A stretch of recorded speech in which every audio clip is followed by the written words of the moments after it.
So I try not to drink soda because I've been told it's like injecting poison directly into your veins. But I do about every other night have a full Coke Zero. That being said, so One time I gave up soda for an entire year. I was a big Diet Dr. Pepper guy. ooh, Dr. Pepper is like a full dessert. It is. It's like having a slice of cake. I felt love myself it. getting addicted. Wait, so if you guys were playing in March Madness, if you had like Caitlin Clark level fame and you could be sponsored by any soda company, which one would you pick? Because it seems like you guys have a lot of Well, not opinions soda, about- but Popeyes for one. And I like that you've clearly thought about this. Oh, of course I have. You're just the first person to ask me about it. From the newsroom of The Washington Post, this is Post Reports. I'm Martine Powers. It is Wednesday, April 3rd. We are nearing the end of March Madness, aka the college basketball championship tournament that happens at the end of every season. And I have not personally been watching all of the games, but I do feel like I have not been able to escape the hype around these games, and specifically the hype around women's basketball these days. So today, to unpack all of this, talk about the state of women's basketball, where we're at March Madness, the heroes and villains of this tournament, today we have two guests, one of whom is Ava Wallace, who covers basketball. Ava, thank you so much for being here. Thank you for having me. And we are also here with Kent Babb. Kent is a sports feature writer at The Post. He recently found himself in the middle of the March Madness discourse with a lot of buzz around one of his stories that published over the weekend, which we are going to get into in this conversation. Kent, thanks for being here today. Thank you.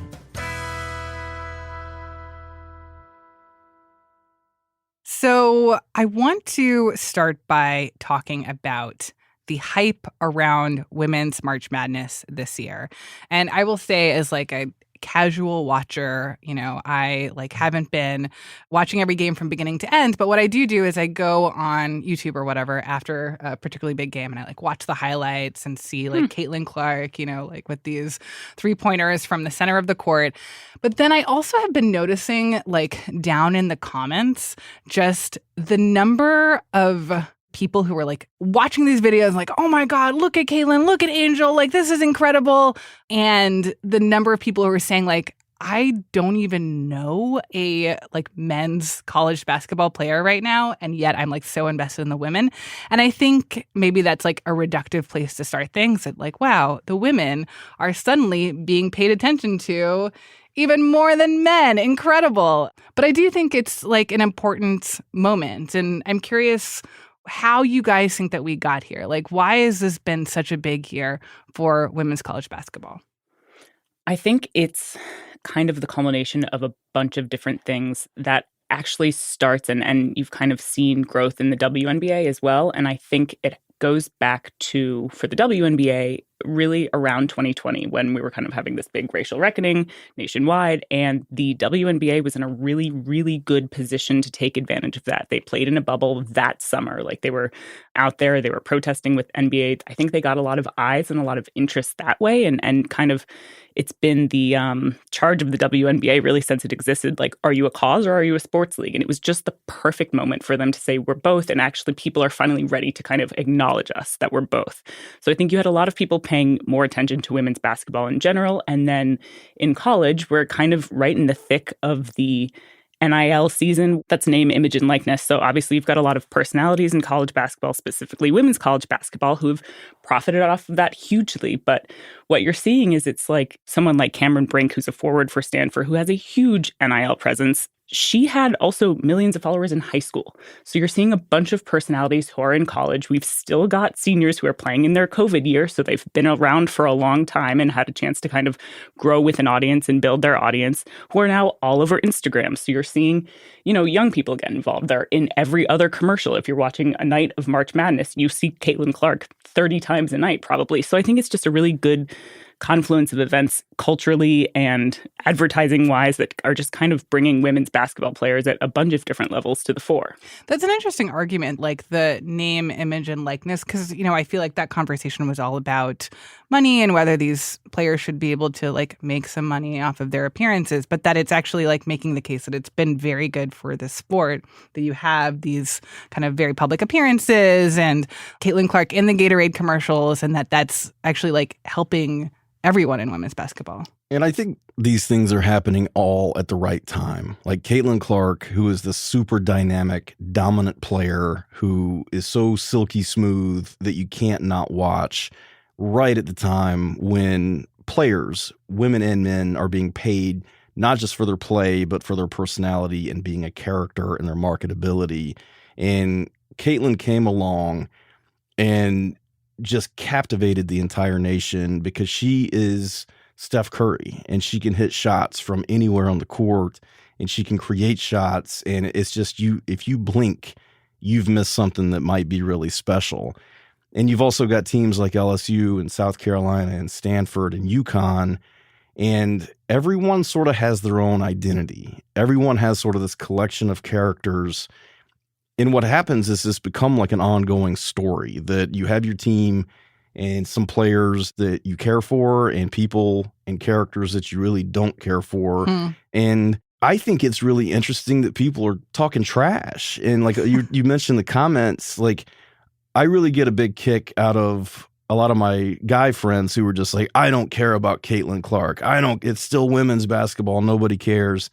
And it reminds me of like when Game of Thrones was really popular and like everybody was like, well, it's like, sure, you cannot care, but like it's all that's on TV. It's just like, well, I'm not watching Game of Thrones. Okay, well, you're missing a hell of a show. Yeah. And for me, like, I shouldn't even say this because I'm a sports writer, but I have watched 0 minutes of the men's tournament. I didn't fill out a bracket this year, maybe for the first time in my life.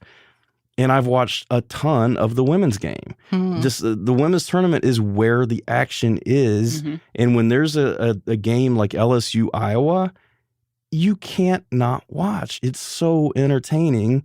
And it's not entertaining for a sport that people haven't paid attention to forever. It's entertaining. And that's it. I also wonder, though, like how much of this is part of an intentional effort to like cover these sports more equally and give them kind of like equal play on television, and how much of that has been sort of like setting up the moment that finally when there is, when there are these players that have these like huge amounts of fandom and these like great narratives coming together, that they like have a platform to shine in the way that they didn't before. It's been very intentional. And I think covering women's sports, it always has to be intentional because we in the media and people on TV don't give enough attention to women's sports comparatively. It always has to be a very intentional thing. These things don't happen by accidents. As in 2 years ago, there was no lead-in show on ESPN to the prime time women's March Madness games. Now you turn on the TV at 6 p.m. and there are 3 people sitting around a desk talking about that game for an hour. And that didn't happen before? No, they would just put the game on and it was just like, oh, okay, I guess this is happening. There was not a lot of advertisement. A lot of people weren't talking about it naturally. So it's been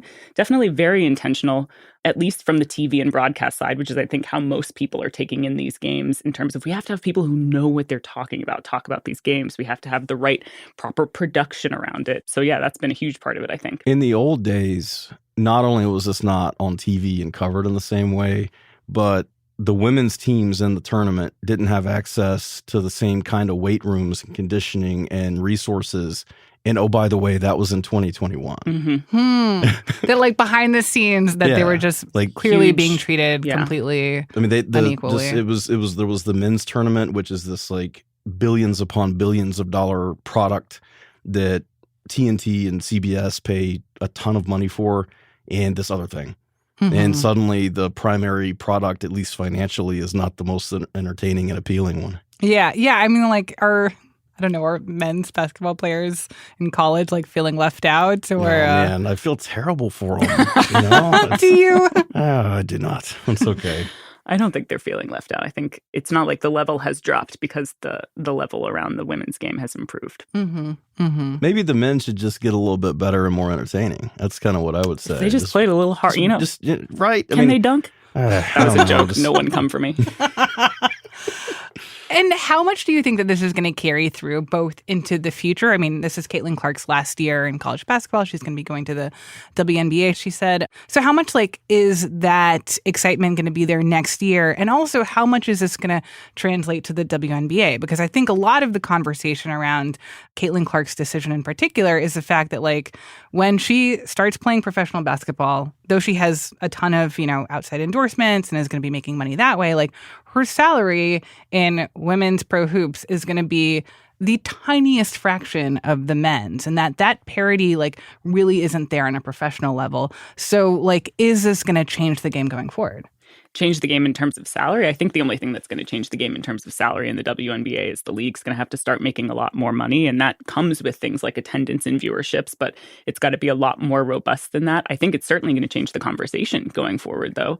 Caitlin Clark, like you said, is a very specific case. And Iowa fans, which we have not shouted out yet as being a huge part of this conversation, is I do mean this in a good way, rabid fan base. I mean, like, it's just, Sabrina Ionescu was breaking records and doing all this stuff up in the Pacific Northwest a couple of years ago, and it was nothing like the Iowa fans. So I think it's going to change the conversation. I think the WNBA has a lot more roadblocks than women's college basketball, in that they are a business that needs to make money also.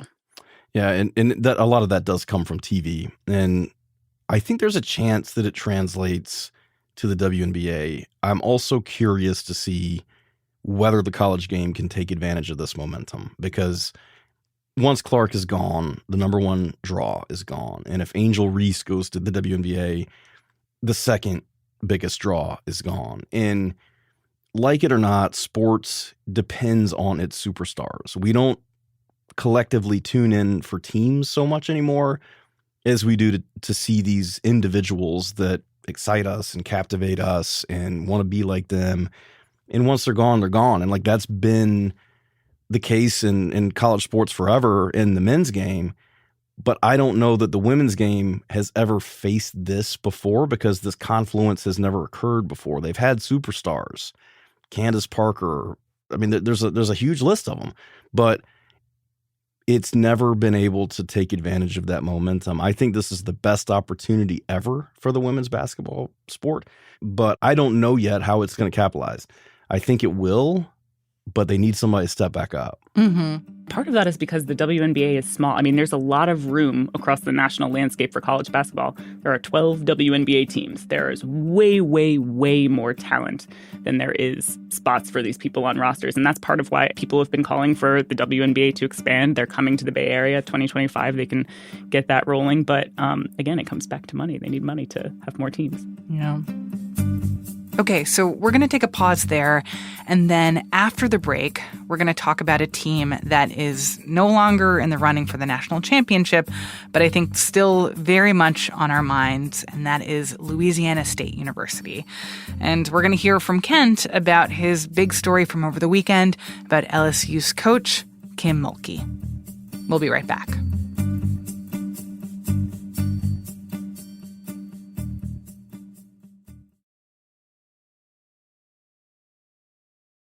So, Ken, you spent a lot of time for the past few months reporting specifically on LSU's women's basketball team and specifically Kim Mulkey, their coach. Tell me about why this was something that you wanted to hone in on, like who this woman is and how she became as dominant as she's been. Really, I was intrigued by her. I mean, like, she's a little 5'4" white lady from the country of Louisiana.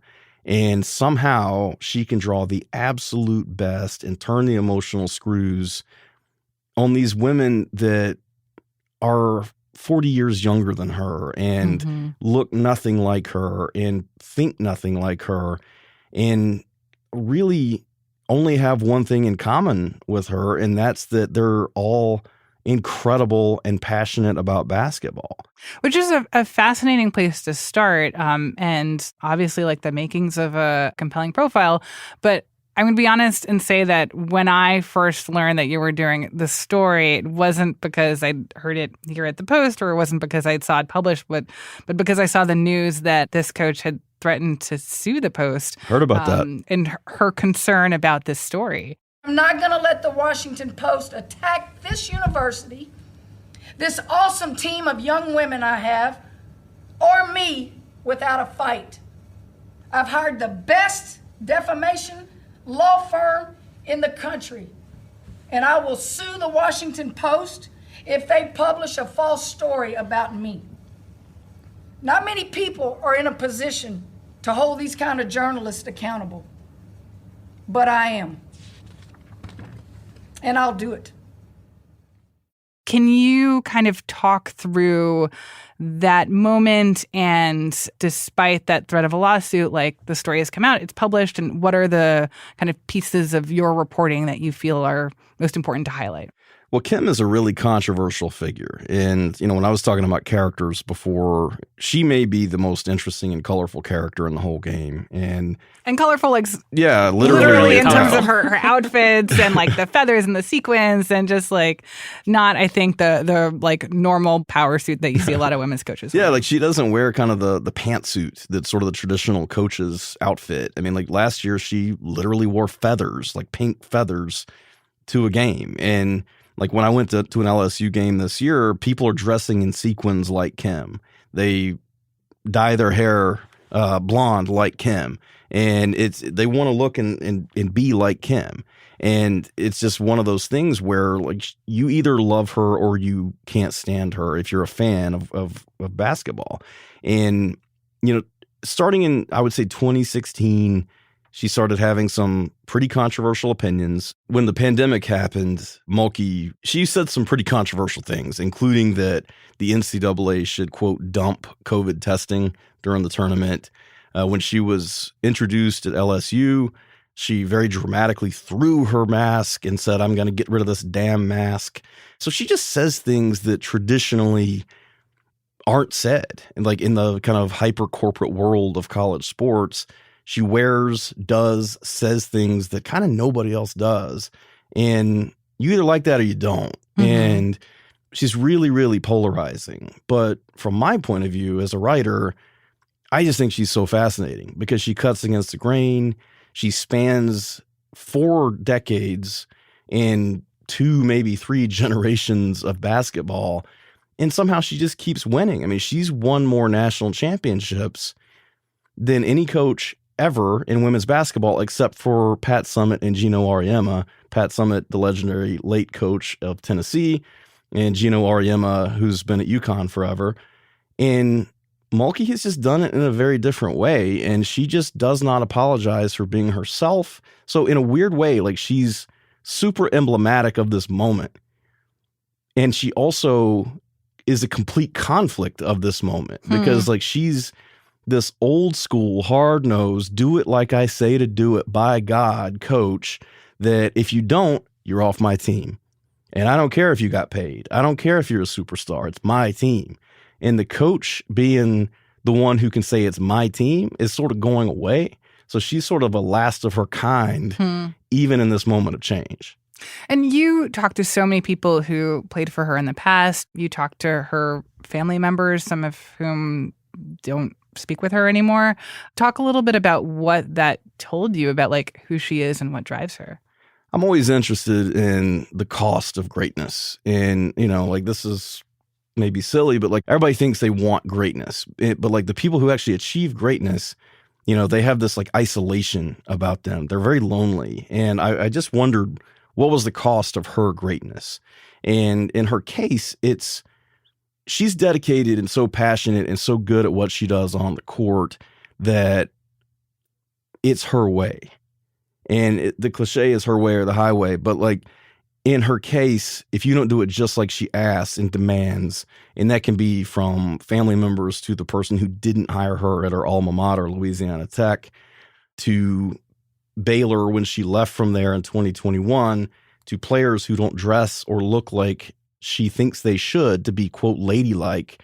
If you don't do it like she says you should, it's her way or the highway. And she hasn't spoken to her father for 37 years. The father was unfaithful to Kim's mom. Kim wrote about this in her own autobiography. And Kim never forgave her father and won't even have a conversation with him now. So he now slips off into the LSU arena to watch these LSU games because that's as close as he can get to his daughter. Wow. Now that he's 86, and he and I talked about death, and this is as close as she'll allow him to get. Wow. And just to be clear, my understanding from reading your story is that while Kim Mulkey's counsel, her lawyers, that they did provide comment for your story, in terms of Mulkey herself, she never agreed to talk to you for the story. She very much did not comment on the story. And look, I mean, I gave Kim ample opportunities. I went to Baton Rouge twice. I put in writing my intent to interview her, my desire to interview her. I went, I think, out of my way to make it clear that I was doing a story. And honestly, it may be one of the downsides of this increase in media attention, that this is the top now. Like, women's basketball is at the top. Like, it's got our attention. And that also means it's got media attention and scrutiny. And I think a lot of the figures who built the sport want this, but they're also uncomfortable in this.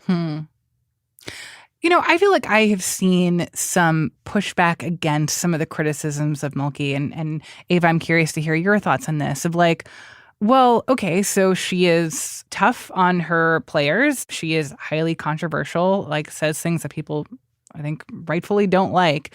But at the same time, like, this is what a lot of male coaches of men's teams, how they conduct themselves. And it's actually like not that surprising in the context of coaching. And like, this is sort of singling her out because she is a woman, and what are expectations of what a female coach of a female team, like how, like soft and cuddly she should be. I don't know. Do you think that that's like a valid pushback, or like, what is your sense of where the question of a double standard comes into this? I mean, I think you always have to be aware of double standards, but I think, as Kent said, she's the most colorful person in women's college basketball, and she invites those eyes. I mean, you don't dress like that if you don't want people to talk about you or look at you. And I you can dress how you want and expect what you want, but Kim Mulkey is not shying from any fight. And that's actually something I thought Candace Buckner wrote about really, really well this week about the LSU. Our colleague, the sports columnist here at the Post. About the LSU team and just how many eyes they've had on them, and how many positive and negative things come with that. But, it's not that they didn't invite it. So, yeah, I think you can have a nuanced conversation about it, but we can't pretend that nobody's courting this attention in women's basketball. And like Kent said, you spend all these years fighting for eyes. This is all that comes with it. You've got to be ready for that. And that's not saying that people just get to say mean things. And Angel Reese, the player for LSU, has said she's gotten death threats and all things like that. That excuses none of that. That's not the attention I'm talking about. But yeah, attention, good and bad, comes with being the hot thing. Yeah. So that's enough about LSU, because they are no longer in the tournament. And here we have the Final Four that we have to look forward to. Maybe you can talk through the 4 teams that are left. And what are you thinking about as you see how the rest of this tournament unfolds? So if you're asking me my pick, I am thinking we're going to get a South Carolina-Iowa championship matchup. And I am really interested to see how Iowa, who went to the title game last year and lost to LSU, I'm really interested to see how they do it this time around. Their coach, Lisa Bluter, came out and said, I think we're going to go to fewer events in between, because there are several days off in between the Elite Eight and the Final Four games.